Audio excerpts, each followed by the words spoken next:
Finland won the happiest country in the world for the seventh time this year, 2024. Like here is one of the safest countries in the world. Here is like the number one happiest country in the world. Why would a 12-year-old sit down, plan, take a gun in his hands and take it through school, have to injure and take a life?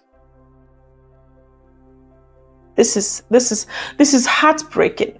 I'm going to leave the news to that on the description box of this video. It happened that here in Finland on Tuesday, a school child took out a gun and went to school, shot 3 of the students, and 1 died on the spot, and the other 2 are struggling for their life in the hospital. Like, guys, take a second to think about this. You guys know me, I'm all about Finland and everything good, but this is like it rose everything in me. Like, I don't even want to say what it feels like for those parents, because I have no idea. And honestly, I am sincerely sharing my condolences with the family of the deceased, with the family of those 2 that are struggling for their life at this point. God be with you. Find strength. I don't know how you can find strength to mourn losing a child, but heavens, I pray that you find that strength. And so far in Finland, there have been a lot of people, a lot of things happening. In a functioning society, things should be checked often and on. We are to be blamed for such occurrences. The school, the parents, the teachers, the country, the society, you and I, we actually failed this child, in my own understanding. Because for him to have been, or her to have been so hurting for a long time, that he has decided to take up this amount of plan to actually do this to a fellow classmate or student. Oh my goodness, where are we? And then in schools these days, bullying has become a norm. Though it is said every time when a child is sensed to be bullied or is being bullied or bullying someone, the teachers talk about it, they talk to the parents and all that. But these things, it's like, sorry I'm bringing it up, bullying may almost feels like racism. Like there is a thin line defining when the other crosses the path. When the other does, like, okay, when it's actually defined and as bullying, and called that, who is on the receiving end has gone through so many things. And then you'll be like, oh, we talked about it, it's gonna get better, and these kids never stop. And nobody does nothing to actually stop this kids, and it kept on going and going. I have a story to tell. I went to Hoplop. It's like a playground, indoor playground here in Finland. So I took my son to go there for a play, and then there is these school-aged children, adolescent children. They're like within the age of 12 or 13, and they were doing this practical trainings or some sort of practical learning that they have to do at some point in their studies. They have to go to work in a place to get experience and know what it feels to, you know, work to earn and of course contribute back to the society. And there was working 3 boys. These 3 boys, one is black. It's Michael, more like a Somalian. I can really tell, but he's black. And then the others were 2 white guys, 2 white adolescents. And I was just observing them. My son is like busy running around everywhere. He has unlimited energy. I was just sitting around, and then I was just watching this school students. What I noticed is that the instructor, the person who was actually in that hoplop, the person teaching them the job was taking them through how to wipe the swings, how to wipe the jumping places, how to clean up all these places. And while they were still doing this, they would come to a particular equipment, a play equipment. And then the instructor would tell, this is how it's done, this is how they clean it. And then the black guy would, of course, jump into immediately the instructor and jump into doing to show, okay, I understood what you're saying. And then the other two guys will be together behind the guy's back, like maybe standing by the side and giggling and smiling. And then the other would offer the black guy a wipe from the whole things he was holding in his hands, like, okay, go clean that up, you know, like something. And then when the black guy happily like takes up the wipe and goes to clean, the two other guys here, like, you know, giggling and smiling behind him, like, you know, that feel like that, okay, you servant, you go do that. And that broke my heart. And this was happening. They moved from one equipment to the other, and those guys were just there, like doing flimsy things, watching that guy do the job full time. And the funny thing, he seemed exciting doing it. But the truth is, I don't know how long that guy have had to do these things or do even homework for these kind of kids who just follow them on their neck, asking them to do one thing or the other, and then they end up being hurt by the end of the day. You see them smiling, you see them eagerly doing it. They see those giggles. They see that you are probably calling them fools at the back of their mind. They see that you are making them to do it instead of you doing it yourself. Someone might say, this is not directly bullying, but if you were there to watch the countenance, the expression, the feel on these guys' faces while watching the other guy do these things that they are supposed to do together, you would understand why it's heartbreaking and why such things should not take place. And then the thing continues even in schools. Everywhere kids are struggling mentally, and nobody is helping in the way that would, of course, be impactful in the child's life. That the child would descend to taking laws and powers into his hands because nothing probably seemed to have helped. And then there is these things that they call school system. We have, even from daycare here in Finland, they have rights. The teachers, the school carers, the daycare carers have the right to decide to group kids in different groups.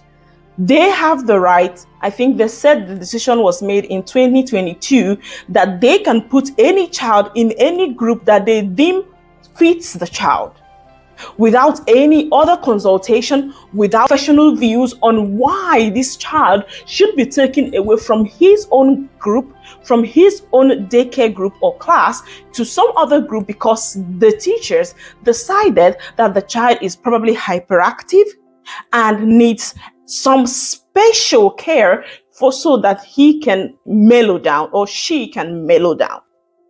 I have friends whom their kids will come back from school crying, "Mom, when are we going to go back to our group? This group we are in is getting to us." Parents will go back to school, go back to these daycares, tell them, "This group you've put my child is not helping my child any better. In fact, the child is not getting better, but getting worse." And then you are told, parents are told, that, well, kids are different, because you can sometimes, what they are even complaining about your kid or kids are not actually visible. You'll be like, who are they talking about? And they will say, yes, kids are different from daycare and they are different at home. Why is that? Why would a child who does not have any problem whatsoever in concentrating, any problem whatsoever in doing anything at home, very independent, would be totally different person at the daycare? Is there not a reason for you to actually think that there is something that you are not doing right and you should review? It's not about picking that child to put in a group where people that are actually diagnosed of having problem with settling down, like ADHD or other things, putting them in the same group, and this kid or children will get worse. They come home, they don't want to go to school, they don't want to go to daycare, they are crying to their mother, "Mom, please take me away from this group. Mom, please do this." And then you go back to school and you tell the school and you tell the daycare teachers, and they're like, "No, there is nothing we can do. This is our evaluation of the child, and we have got right that we can put any child to any group that we want because of what we have evaluated to have been the need of the child." And you see your child perishing in your eyes, and you can either take him home or her home, or continue to see him or her go down in your face. And then the funny thing is, when the evaluation comes, you would see that your child have more problems. Oh, goodness God. Your child have more problems as reasons why he should continue to be in that group before, even when he was first taken to that group. Like, the problem will increase. And then you will ask them, what is the need to continue to keep this child in this particular group if the problem is increasing? Yeah, he still needs it. Why is that? Most of these daycares, most of these schools, they get extra teachers, extra carers, extra whatever, special care teachers or special. So it's an added value. They get extra employee who will come to help them do their job. So it is basically okay. They would write that, apply for it, and then they will send them extra worker, and that's it. You think that will make them work just a little bit harder to actually take in this particular student, to teach this particular student or child to learn in the midst of other people who do not actually have that problem that you think he or she has, to integrate him and let him watch how others are doing and teach that child to be able to do same. No, you are taking that child to some other place, and then they call it, you get help. Your child gets help. For what? Undiagnosed problems? Your own definition of my child? Of somebody else's child? And nobody. You complain, you write reports, you take it even to higher authorities. They do nothing because they have been given rights to decide where your child suits best. And for some reason, they know your child best. I'm talking about how it goes with even more kids that are foreigners. The truth is, because of our ethnicity, because of our backgrounds, because of our gene, some kids seem to be more vibrant than the other kids. It doesn't make them sick. It doesn't make them need extra help. It doesn't qualify them to be diagnosed of ADHD. That's like inability to concentrate.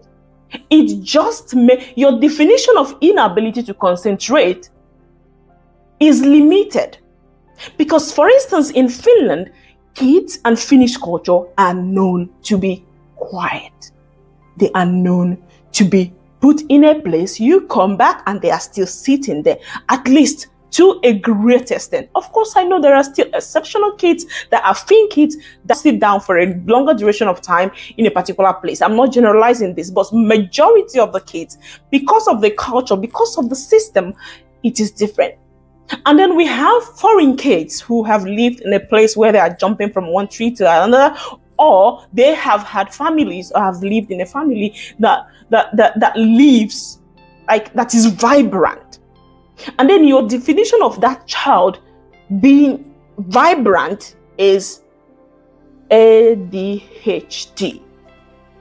And kids are drugged. Kids are given medications for serious illnesses from school age.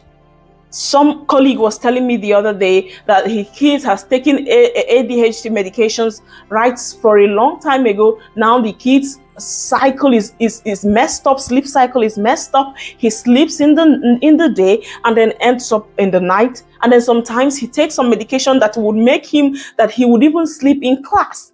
Teachers are complaining the child is sleeping, and then in the night he will not sleep.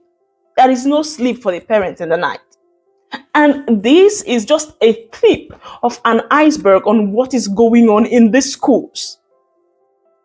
So this is a time for Finland actually review the rights that has been given to these teachers, these schools, these groups, and the complaints that have been coming, that have been suppressed, that nobody has reacted to it because actually the law has given them such rights. And then there is no negotiation of whether or not a child should be placed in a group. You don't have a say in that, and you are the child's parent. I think that should be reviewed. And then kids are going home, and these evaluations, like when I was in high school, when I was even in my secondary school, primary school, our teachers and our parents hold meeting, I think once a term, like they actually go through how it's going and all that. But here in Finland, you get reports on everyday basis for daycares and even for schools. You get like this Wilma, this information system where they are writing reports almost every week about how well, good, bad, and ugly your child's education system, his relationship with other kids are going. I am not saying it's a bad thing. But think about it. Take you as an example, a grown adult. You go to work every day. And every single week, your job, your competence, what you're doing in that place is being reviewed by your boss and giving you feedback at every single week on how, whether well or good or bad or ugly, that it has been going with your job.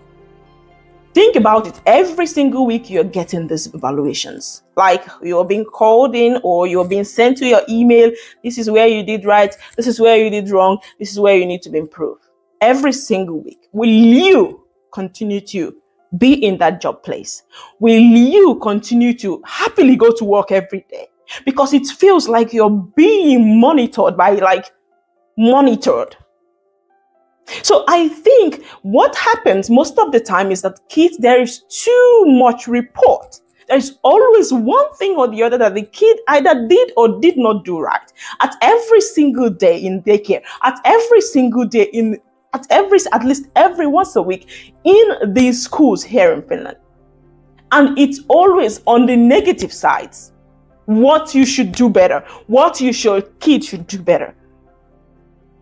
And then parents read these emails.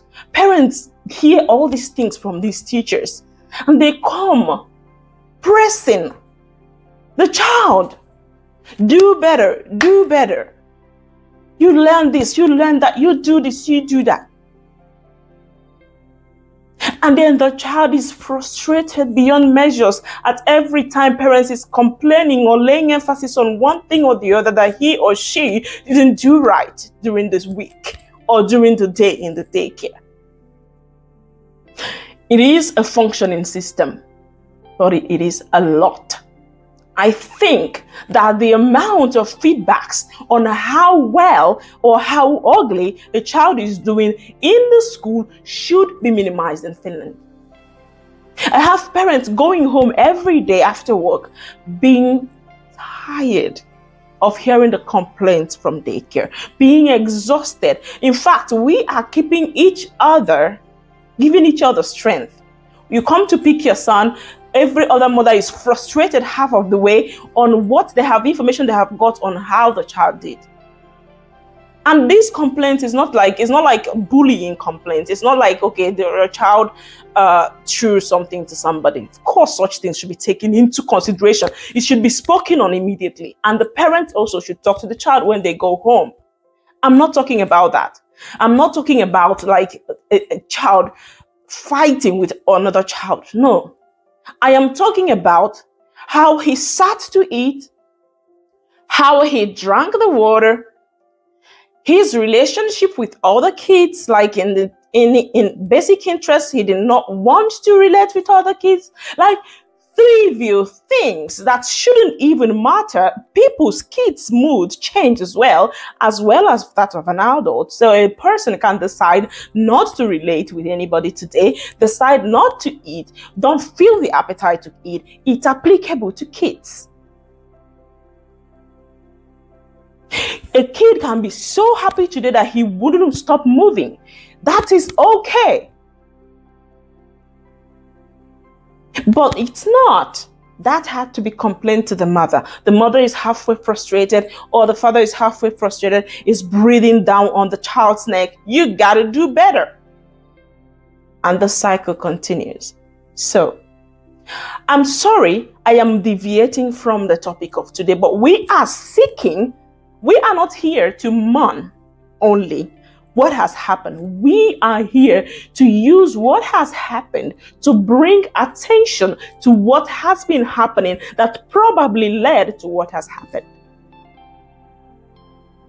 If we do not stop these things, if these are not reviewed and reviewed and re-reviewed, if there is nothing done, this thing that happened wouldn't be the last.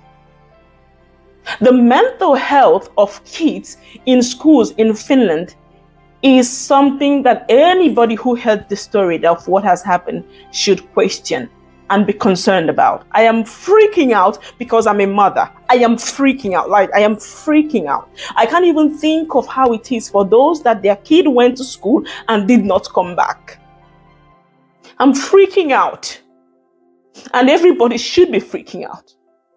And everybody should bring every damn thing that has been under the rug, that has not been talked about publicly, that has not been brought into attention. People should do something. Finland should do something. We all should do something. We should know better. This is our future.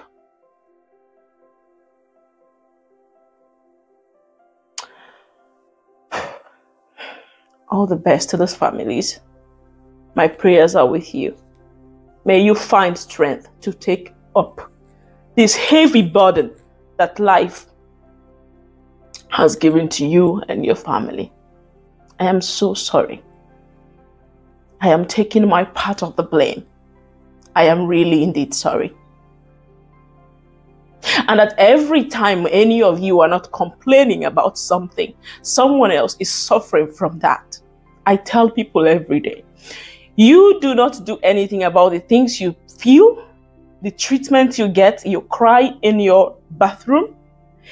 It doesn't change anything. That same thing you're crying in the bathroom for will still happen to some other person and some other family. You react. It could be that your complaints, your feedback, nothing happened. But please keep complaining. Keep giving feedback. Keep making videos. Keep whatever you can do. We don't want this to happen again. I love this country that I'm a citizen of so much. My son only knows this place as home. And he shouldn't be worried. I shouldn't be worried about him going to school and not coming back.